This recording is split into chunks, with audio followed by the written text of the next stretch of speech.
आपल्याला माहितीच आहे, केशवायांचे संगीतकार सुप्रसिद्ध संगीतकार केदार पंडित हे आहेत. पण त्यांच्याबरोबर ज्यांनी अरेंजमेंट केली ते दोघं जण म्हणजे चिन्मय आणि सत्यजित. चिन्मय लेलेशी आपण गप्पा मारल्याच आहेत, पण आज मी कोणाला बोलवलंय गप्पा मारायला?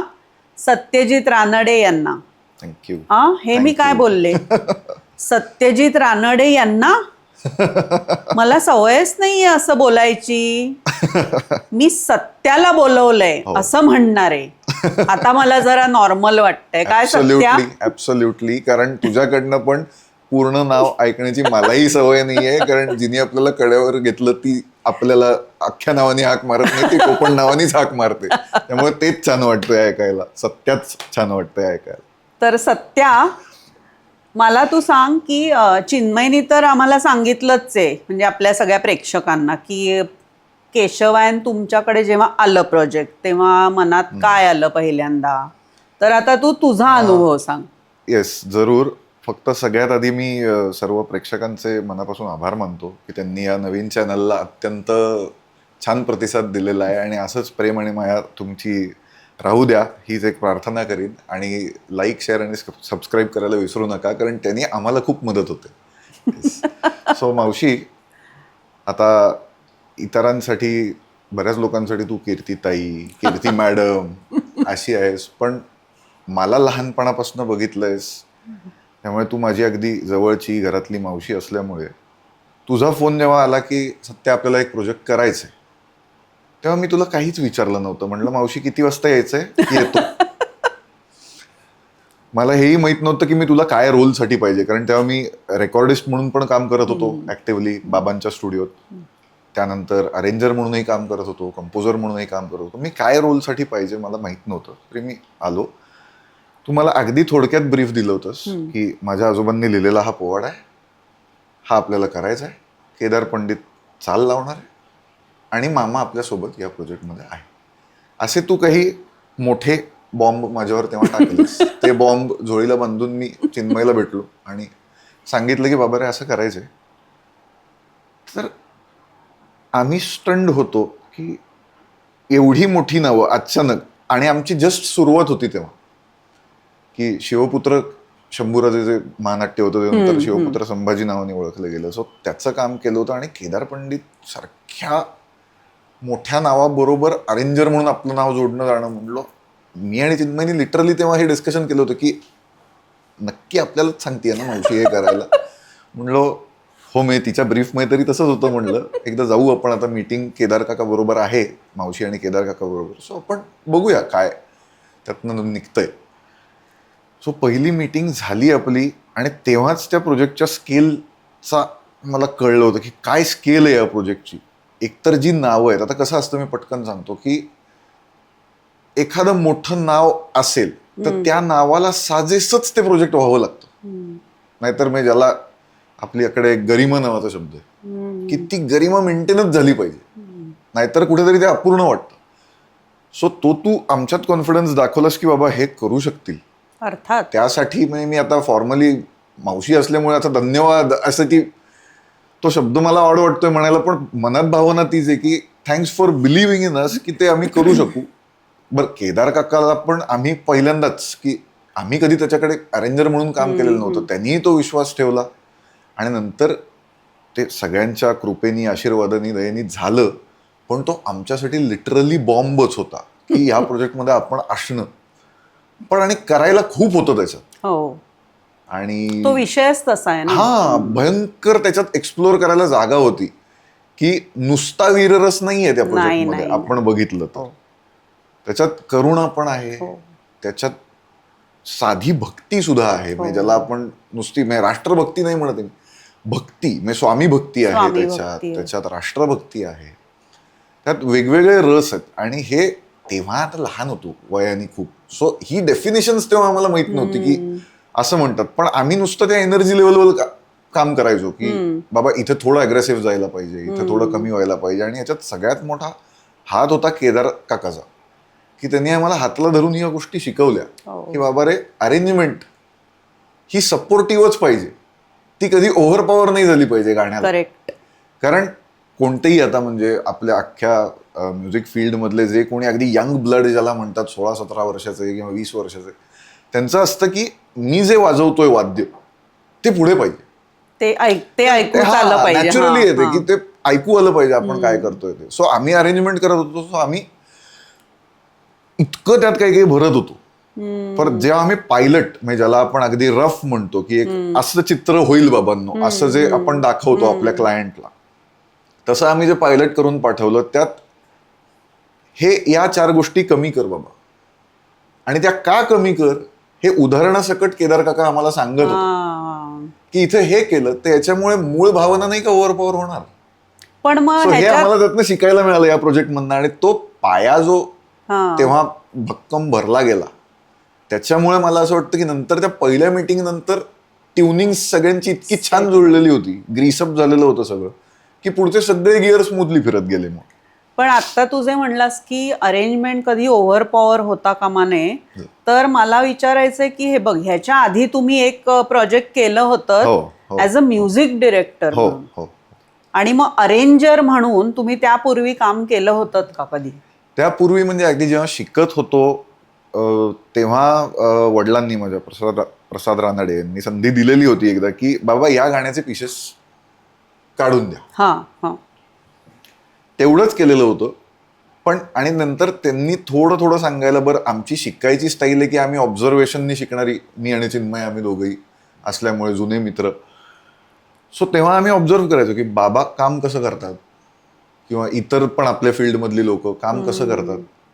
सो आणि केदार पंडित हे दिग्गज नाव, त्याच्याकडे त्यांची जी बैठक आहे इतक्या वर्षांची, इतक्या लोकांबरोबर त्यांनी काम केलेलं आहे, त्यांच्याकडे काम करताना ही डेफिनेशन आमच्या लक्षात आली की अरेंजमेंट म्हणजे अगदी एक्झाम्पल द्यायला गेलं तर जे गॅप पीस सुद्धा जो असतो एक आता ही अरेंजमेंट आहे, आवाराहू ही चाल आहे, पण ही ही कधी ओव्हरपॉवर नाही करत त्याला, नाही, पण ती लक्षात राहते. पण एक्झॅक्टली याच मुद्द्याकडे मी येत होतो की ती चपखल अरेंजमेंट की त्याच्याशिवाय ते पूर्णच झालंय असं वाटत. आणि आता सुद्धा लोकांच्या मनात गाणी जी आहेत जुनी ती या मधल्या पीसेस सकट लक्षात आहेत. हे त्या अरेंजमेंटची जादू आहे. आणि हे उदाहरण आम्हाला तेव्हा केदार काकांनी दिलं होतं की अरेंजमेंट तुम्ही पोरांनो अशी करा की जी गाण्याला उचलून धरेल, त्याला मागे चेपेल अशी अरेंजमेंट करू नका. बरोबर. तो म्हणला तुमची एनर्जी जी आहे ती लावाच, जरूर लावायची. आणि काही ठिकाणी बरं त्याचा मोठेपणा केदार काकाचा असा आहे की काही ठिकाणी जिथे आम्ही खूप जास्त केलं होतं तर त्यांनी आम्हाला हे दरवेळेला तो विचारत होता की हे तू काय विचार करून केलंस. पण मग ते डिशवाला मुद्दा इथेच आहे का? तो त्याला पटला नाही प्रत्येक, तेच मी सांगतोय की आमचा जर का विचार त्याला पटला तर तो म्हणायचा हा थॉट करेक्ट आहे, हे आपण बॅलन्सिंग मध्ये कॉम्पन्सेट करूया, पण इथे हे पाहिजे, हा थॉट बरोबर. हा त्याचा मोठेपणा की आम्ही कोण ग त्याच्यासमोर कोण, आम्ही तो 400 अल्बम आणि सगळी प्रोजेक्ट केलेला माणूस, आणि आम्ही 2 मिनिटाचा संगीतकार नाही किंवा अरेंजर नाही, पण तो ऐकून घेत क्षमता होती. येस. आणि तो तू डिशचा जो तू म्हणलीस की त्या प्रत्येक प्रोजेक्टमध्ये एक सिग्नेचर असते. सो त्या प्रोजेक्टची जी प्रोसेस होती त्याची सिग्नेचर होती डिश. कारण एवढी माणसं जेव्हा एकत्र येतात, प्रत्येक माणूस आपल्या काहीतरी मनात एक लाईन ऑफ थॉट घेऊन गेलेला असतो आणि त्या लाईन ऑफ थॉट मध्ये स्टेप्स असतात आणि या कुठे ना कुठेतरी क्रॉस होतात. आणि तेव्हा ज्याची जास्त बरोबर त्याची ठेवली जाते, बाकीचे सगळे डिश. की आपण सगळा जो विचार केलेला होता तो नाही, आता बसतच नाही यायचा तो, त्यामुळे आता नवीन विचार करूया. सो मला प्रेक्षकांना सांगायचंय डिश म्हणजे ते डिलीट केलं जायचं, डिलीट असं त्यांनी ती संज्ञा निर्माण केली होती. मला आता तुला अजून एक प्रश्न विचारायचा आहे की आपण फायनल मिक्सिंग केलं. येस. तर आपण नितीन जोशी ह्या दिग्गज व्यक्तीकडनं फायनल मिक्सिंग करून घेतलं. करेक्ट. तर मला जरा ती सगळी प्रोसेस सांग. आता नितीन जोशी हे पण नाव माझ्यासाठी म्हणजे 2 अर्थाने खूप जवळचं आहे. एक तर मी वडिलांचा मित्र तर आहेच आहे, त्याच्याकडे बघून अनेक गोष्टी शिकलो हे पण आहेच आहे, पण सगळ्यात मोठं म्हणजे माझे जे ऑडिओ फील्ड मधले ज्यांना मी गुरु मानतो, माझे वडील आणि प्रमोद चांदोरकर सर, या दोघांबरोबर जवळनं काम केलेला माणूस आणि अप्रतिम कान असलेला माणूस, की त्यांनी बॅलन्स केलेलं गाणं तुम्हाला चूक करायला जागा नसतेच कुठलंही बघा. सो नितीन दादाकडे गेल्यावर मी एक छोटी गोष्ट सांगतो, की आपल्या फील्डमध्ये कसं असतं, सगळ्यांचं जसं होतं असं नाही, पण काही इंजिनियर्स असतात जे खूप ट्रॅक्स बघितले नर्वस होतात, किंवा की अरे मी याचं कसं करू, या 4 गोष्टी या कशा ऐकू येणार, असे त्यांचे विचार चालू आणि होतात. आपले असंख्य ट्रॅक्स, असंख्य म्हणजे बापरे. आता पहिला गोंधळच मला आठवतोय, गोंधळात लाईव्ह रेकॉर्डिंग झाल्यानंतर जवळपास 138 का 139 ट्रॅक होते पहिल्या गोंधळातच. सो ते बघितले आणि नितीन दादा कूल होता, की अच्छा हे करायचंय का. बरं, तेव्हा नितीन दादानी सगळ्यात महत्वाची गोष्ट मला सांगितली, की सध्या तू rhythm section, brass section, string section, wind section, म्हणजे ज्याला फ्लूट्स वगैरे क्लॅरिनेट्स असतात, वुडविंड सेक्शन, मला म्हणून दाखव म्हणला तोंडाने. तू कसं डिझाईन केलंयस ते सगळं, मी ट्रॅक्स आहेत माझ्यासमोर प्ले करू शकतो, सगळं जाऊ दे बाजूला, तू मला रिदम म्हणून दाखव. बापरे, त्यातून मला कळेल तुला अपेक्षित काय, तुला मला वेगळं काही सांगायची गरजच पडणार नाही, तू मला रिदम म्हणून दाखव. म्हणून मी आणि चिन्मयनी आम्ही तो रिदम काय, प्रत्येक सेक्शन, अख्खा गोंधळ आम्ही म्हणून दाखवला, इन्क्लुडिंग वोकल प्रेशर. इथे थांब जरा, ब्रेक घे. मला प्रेक्षकांना सांगू दे, माझ्या सगळ्या निवडी कशा परफेक्ट होत्या बघा, हे कशी लोक निवडली होती. जरूर, म्हणजे अगं त्याच्यात म्हणजे त्यांनी आम्हाला, आता आमचे गळे, आमची नरडी कशी आहेत तुला माहिती आहे, तरी त्यांनी आम्हाला ते गायला लावलं, की त्याप्रमाणे काय होतं ना, ह्या छोट्या छोट्या गोष्टी या मोठ्या माणसांकडनं आपल्याला शिकायला मिळतात, की त्यांनी आम्हाला म्हणून दाखवायला लावलं, की आता मी म्हणलो तर चालेल का, तो रिदम म्हणलो तर चालेल का, तर त्या गोंधळाचा रिदम धांदडा धडक धांदडा तत्तडक धांदडक धडक धांदडक तत्तडक. आता यातले जर का ते जे मधले स्ट्रॉंग बीट होते ते जर का स्ट्रॉंग बॅलन्स नाही झाले तर समोर ऐकणाऱ्या माणसाची मान हालणारच नाही. करेक्ट. सो हे आम्हाला म्हणायला लावलं त्यांनी, ते आम्ही जसं म्हणलो तसं नंतर ऐकू आलं, कारण ही माणसं गिफ्टेडच आहेत. खरंच खरंच, यांच्या हातातनं तो जे निघतो साऊंड तो अमेझिंगच असतो. खरंच. सो तू जर म्हणलीस मुद्दा तो अगदी करेक्ट आहे, की योग्य माणूस तुम्ही निवडलात. हे तेव्हा नाही कळायचं, आता कळतं. अगदी खरंय. आणि मला एक सांग, की हे सगळं प्रोजेक्ट झाल्यानंतर आपण ते स्टेजवर सादर करणार होतो, तर ॲक्च्युअल आता म्युझिक डिरेक्टर म्हणजे जो चाल लावतो त्याचा विचार आणि अरेंजर्सचा विचार ह्याच्यात काय फरक असतो, की तुम्ही त्या सादरीकरणाचा काय विचार करून अरेंजमेंट करता? Correct correct. आता कंपोजर असतो तो शेवटी, म्हणजे जसा फिल्म मध्ये director captain of the ship, तसा इकडे composer captain of the ship. So composer कडनं नुसती चाल ऐकणं पुरेसं नाही असं मला वाटतं एक अरेंजर म्हणून, की त्यांना हा कुठल्याही अरेंजरनी हा प्रश्न विचारायला पाहिजे, की ही चाल लावताना तुमच्या मनात काय चित्र आहे. की जर का फॉर एक्झाम्पल तेव्हा मला केदार काकांनी सांगितलं होतं, की त्यात तो वेढा बसतो बघ पन्हाळ्याला. आता तो वेढा बसताना तो म्हणला की तिथे मला एक मोठा म्युझिक पीस पाहिजे, की जिथे अनेक डान्सर स्टेजवरती येतील आणि तो वेढा ऍक्च्युअल ते उभा करतील. अनेक डान्सर्स म्हणजे अख्खा स्टेज भरेल. यात अख्खा स्टेज भरेल या वाक्याला महत्व आहे. तो जर का हे वाक्य त्या इंटेन्सिटीने बोललाच नसता तर आम्ही तेवढा हेवी साऊंड तिथे क्रिएटच केला नसता. अख्खा स्टेज भरणार आहे, समोर 20-25 काय 40 लोक स्टेजवर दिसणार आहेत, म्हणजे विंग टू विंग लोक उभी आहेत, तर ते तेवढ्या इंटेन्सिटी आणि फोर्सनी वाजलंच पाहिजे म्युझिक तिथे. तर हा झाला म्हणजे कंपोजरचा थॉट, आणि त्याला अंडरलाईन करणे किंवा रंग देणे हा अरेंजरचा थॉट असला पाहिजे, की त्यांनी इंटेन्सिटी सांगावी आणि आम्ही रंग भरावे. असा त्यात मी एक क्रूड एक्झाम्पल हे आपण मानू शकतो. त्यात अनेक लेयर्स असतात, ऑफकोर्स असतात, पण कंपोजर शेवटी काय, आपल्याकडे एक म्हण आहे मावशी, आडात नाही ते पोऱ्यात येत नाही. ते इथे लागू. जर का चालच दमदार नसेल तर तुम्ही त्याला अरेंजमेंट कितीही करा ते नाहीच अपील होणार. त्यामुळे केदार काकांनी चाली ज्या लावल्या होत्या, तुला आपलं पायलटचं सिटिंग आठवत असेल, एके स्टुडिओमध्ये आपण जे पायलट रेकॉर्ड करायला बसलो, तो पायलट मध्ये काय, एक हार्मोनियम, एक केदार काकाचा आवाज आणि पलीकडनं वाजणाऱ्या क्लिक, मेट्रोनॉम, टाक टाक टाक, ही जी क्लिक असते. पण तिथे मी तुला एक वाक्य बोललो होतो, तुला आठवत असेल तर, की मला आत्ताच वाजतंय डोक्यात सगळं. म्हणजे त्या चाली किती इफेक्टिव्ह असतील. डिमांड. आता अजून एक एक्झाम्पल आपण घेतलं तर कुठलं, आपण आता एजीओजी गाणं घेऊया आपण. ह्याच्या सुरुवातीचा तुकडा आपल्याला इमॅजिन नाही करावा लागत, तो वाजायला लागतो आपल्या डोक्यात आपोआप. तो ग्रूव्ह, ती एनर्जी लक्षात आली की. सो याच्यात सुद्धा जिथे सॉफ्ट पाहिजे तिथे केदार काकांनी सॉफ्ट केलेली होती चाल, जिथे हार्ड पाहिजे तिथे हार्ड केलेली होती, जिथे अग्रेसिव्ह पाहिजे तिथे अग्रेसिव्ह केलेली होती. आणि परत प्रबोधनकारांचे शब्द या बाबतीत बोलायची माझी तरी लायकी असं मला बिलकुलच वाटत नाही. कारण ही गिफ्टेड माणसं आहेत. मी म्हणलो ना, ही आई सरस्वतीचा हात असलेली माणसं आहेत की ते इतके ओघवते शब्द आहेत.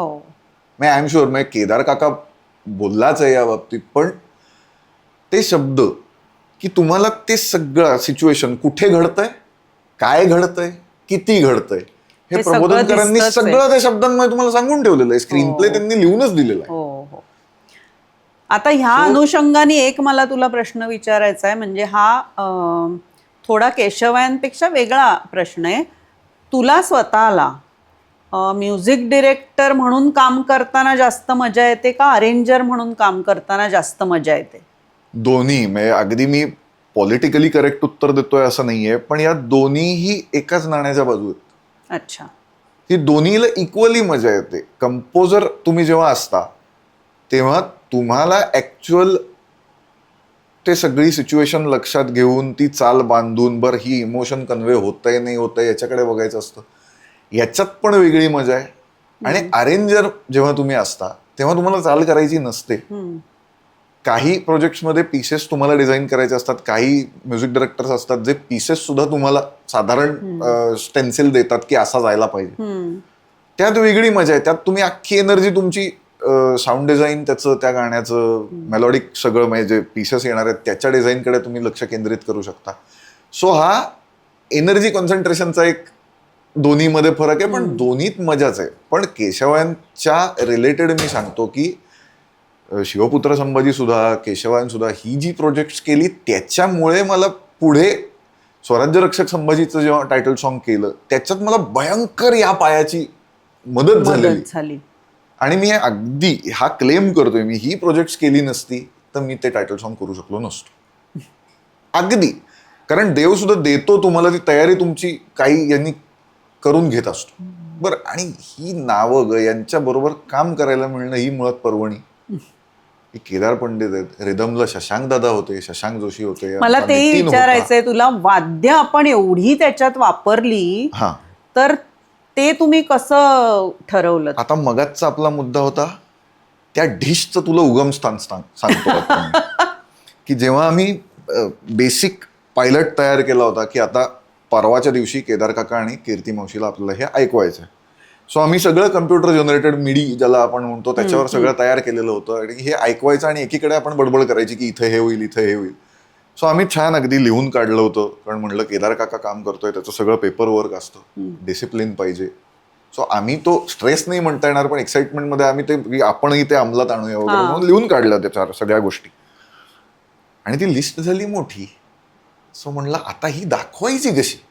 कारण आपण काहीच डिस्कस केलेलं नाहीये मावशीशी, बजेट काय आहे काही नाही. एक्साइटमेंट मध्ये आपण हे प्रोजेक्ट करायचं, एवढ्या मोठ्या माणसांबरोबर आपल्याला काम करायला मिळतंय, सो आपण करायचंच. आता हे दाखवायचं कसं? म्हणलं चिन्मय खूप मोठी झाली आहे रे लिस्ट. तेव्हा चिन्मय म्हणला की आणि जर का मावशी म्हणली हे नाही करायचं तर आपले सगळे प्लॅन्स डिश.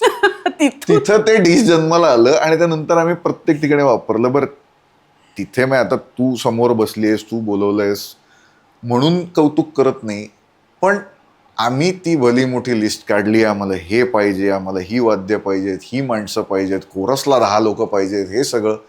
पण मावशी एकदाही आम्हाला असं म्हणली नाही की आपण हे करायचं नाही. तिने सगळं तुला पाहिजे आणू, याचा उपयोग होणार आहे, भरपूर उपयोग होणार आहे, मग आणू. असं करून मावशीने आम्हाला सगळे आमचे लाड पुरवले मावशीने तेव्हा. आणि आपल्याला ते प्रोजेक्ट तसं करायचंच होतं ना. हा परत ग्रँजर जपणं म्हणजे तिथे जर का आपण कुठेतरी उगच कॉम्प्रोमाइज करायला लागलो तर त्याचे इफेक्ट खूप वाईड स्प्रेड असतात. आणि आपल्या पाठीशी कोण होतं त्यामुळे आपण निर्धास्तपणे केलं आता प्रोजेक्ट. तो एक इमोशनल मुद्दा राहिला की तेव्हा मी जसं लहान मुलं हट्ट करतात आपल्या काका काकूकडे मावशीकडे, तसा मी एक मावशीकडे माझा हट्ट केला होता तेव्हा की मला बाळासाहेबांना भेटायचंय. कारण ते एक जवळचा वाटणारा नेता असतो आपल्याला आणि लहानपणापासून काही आपल्याला पॉलिटिकल बुद्धी नसते काही नाही तरी एक माणूस आपल्याला जवळचा वाटत असतो, तसे ते होते. तर मावशी म्हणली होती हे प्रोजेक्ट पूर्ण होऊ दे, मी जरूर तुला भेटवीन. पण आता ऑफकोर्स अनफॉर्च्युनेटली त्यांची तब्येत तेव्हा खूपच डाऊन झालेली होती, तेव्हा ते आपल्याला करता आलं नाही. सो ते एक राहून गेलं. पण तरी चला त्यांच्या बरोबर कुठेतरी आपण असोसिएट झालो याचा मला निश्चितच खूपच आनंद आहे. ह्या आपल्या गप्पा कितीही वेळ चालू शकतात, कितीही वेळ रंगू शकतात, तासन तास आम्ही बोलू शकतो, पण आपल्याला वेळेची मर्यादा आहे. आणि ह्या गप्पांचा शेवट फक्त मी सत्याला करायला सांगणार आहे. मी नेहमी तुम्हाला जे सांगते ते आज सत्य सांगेल. सर्वांनी या चॅनलला लाईक करा, शेअर करा, सबस्क्राईब करा, कारण अशा अत्यंत माहितीपूर्ण आणि व्हॅल्यू ॲडिशन तुमच्या आयुष्यात काहीतरी होऊ शकेल अशा कंटेंटसाठी या चॅनलचा हात तुम्ही कायम धरून ठेवा, हीच आपणा सर्वांच्या चरणी प्रार्थना करतो आणि आपली रजा घेतो. धन्यवाद.